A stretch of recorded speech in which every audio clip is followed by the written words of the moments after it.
One of the major ways Monsanto and Bayer, Syngenta, Dow, DuPont, that they have of controlling our food supply is through patenting. Now, when Thomas Jefferson first had our first patent act, right at the end of the 18th century, right, he never imagined that you'd be patenting, seeds, plants, animals. He thought it was going to be for mechanical inventions. And so it was for many, many, many, many, many decades and even centuries. But starting in 1980, during the Reagan administration, beginning of the Reagan administration, they said, you know what, let's try extend patenting to the patenting of life. And so they first patented a bacteria in 1980, and then in the next 5 to 6, 7 years, they allowed the first patenting of a plant, a genetically engineered plant, and then in 1987, the first patenting of a genetically engineered animal. So this began the patenting of life. Now this makes no sense, because if you think, you've created a new tennis racket. Well, for somebody to take your patented tennis racket and copy it, they're going to have to go to a factory, they're going to have to make it. If you have a patented pig or a patented corn plant, it naturally reproduces. Every one of those kernels is a reproduction. Every one of them is a violation of the patent. Every one of the piglets is a violation of the patent.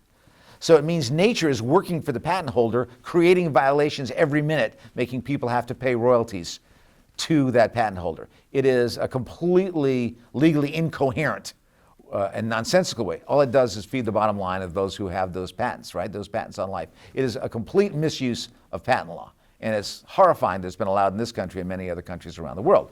So what happened was, at least in the beginning, because the first bacteria that was patented in 1980, the first plant that was patented, the first animal that was patented in the 1980s, they were all genetically engineered. So the idea was that at least that you have to genetically engineer a plant or an animal or a bacteria to have it patented. Turns out not to be.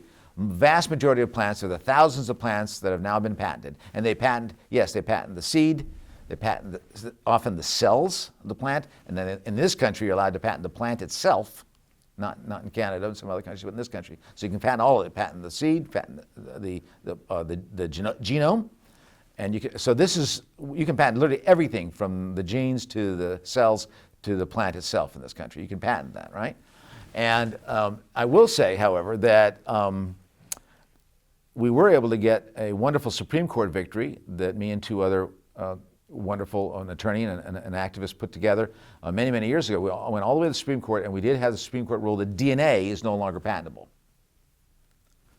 So our hope is that we can get the Supreme Court, which has not always been I don't think anybody in the Supreme Court was ever a farmer and knows anything whatsoever about agronomy, but maybe now that we've said that DNA cannot be patentable, we can say, hey, cells cannot be patentable and certain plants cannot be patentable. So it's not a complete lost cause, but that is how they control the food supply, is by patenting the plants.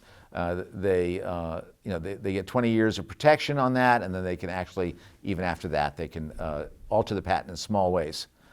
So this is a real major problem that we have not addressed. Obviously life should not be patentable, and this is how corporations can own our food supply.